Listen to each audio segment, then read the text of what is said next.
ఎలా చూస్తారు ప్రచారం మొత్తంగా చూసుకుంటే ఈరోజు సాయంత్రంతో ముగిపోతుంది ప్రచారం, ఎలా జరిగింది ప్రచారం, ఏం చెప్తారు?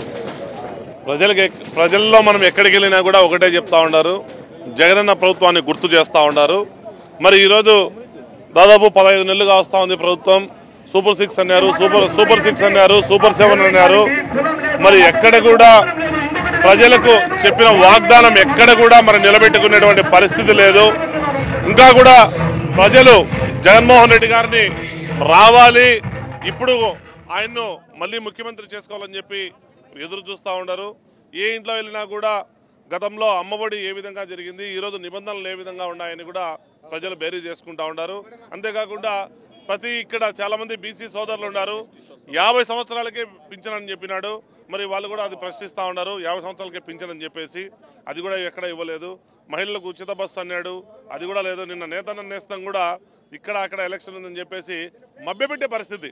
అది ఎప్పుడు ఇస్తారు ఏంటి, గతంలో చెప్పాడు కదా లోకేష్, రూట్ మ్యాప్ అందరితో చర్చిస్తాం, రూట్ మ్యాప్ వేస్తామని చెప్పి. అదేవిధంగా ఇప్పుడు కూడా నేతన్న నేస్తం కూడా అదే విధమైనటువంటి ఒక బూటకం. మరి ప్రజలు దీన్ని గమనిస్తూ ఉన్నారు. జగన్మోహన్ రెడ్డి గారి యొక్క వైఎస్ఆర్ కాంగ్రెస్ పార్టీని బ్రహ్మరథం పడతా ఉన్నారు. ఖచ్చితంగా ఇక్కడ ఇరగంరెడ్డి సుబ్బారెడ్డి అత్యధిక మెజార్టీతో గెలవబోతా ఉన్నాడు. నిజంగా ఈరోజు చూస్తే వైఎస్ఆర్ కాంగ్రెస్ పార్టీలో ఒక నూతన ఉత్తేజం కార్యకర్తల్లోనూ నాయకుల్లోనూ.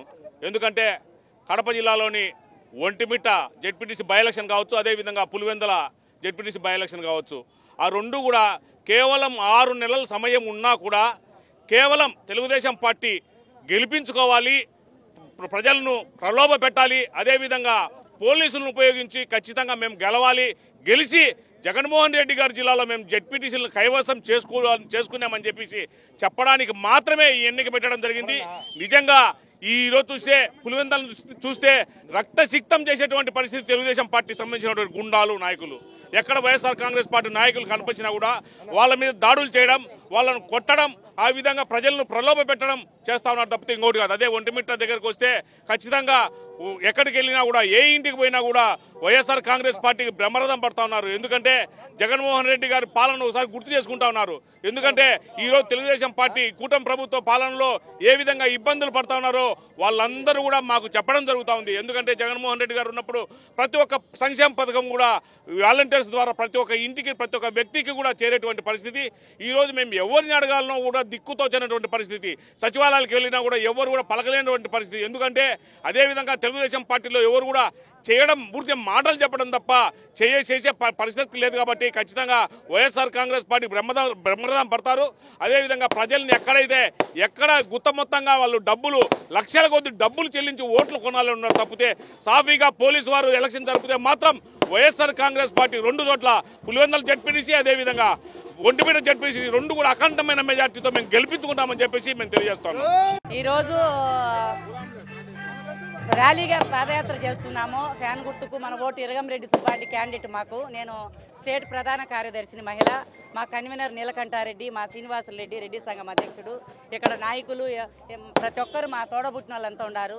మీడియా వాళ్ళకు కూడా అందరికీ కూడా నా వందనాలు తెలుపుకుంటూ, ఇది జగనన్న పరిపాలన చూసి ప్రజలు డోర్ టు డోర్ వెళితే ఫ్యాన్ గుర్తుకే మా ఓటమ్మా, మేము వాళ్ళు మమ్మల్ని బెదిరించినా కూడా మేము సైగ్గా ఫ్యాన్కి వేస్తామమ్మా అని చెప్తున్నారు భయపడిన వాళ్ళు కూడా.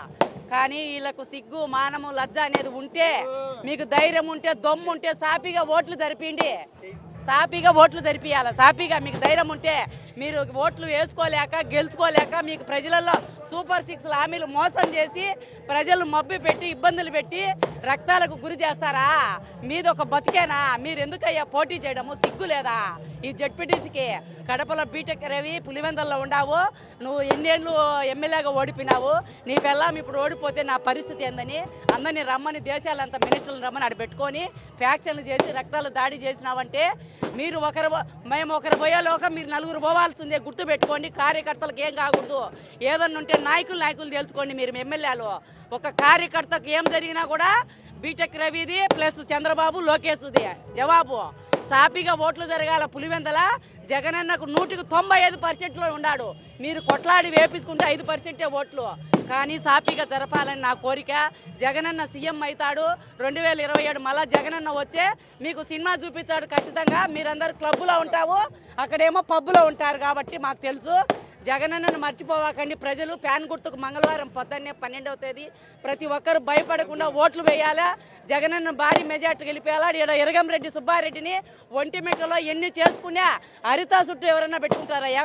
ఆడ వెంకటేశ్వర స్వామి కోదండరామ స్వామి చుట్టూ పెట్టుకొని మీరు మందులు తాగుతా డిన్నర్లు చేస్తారా?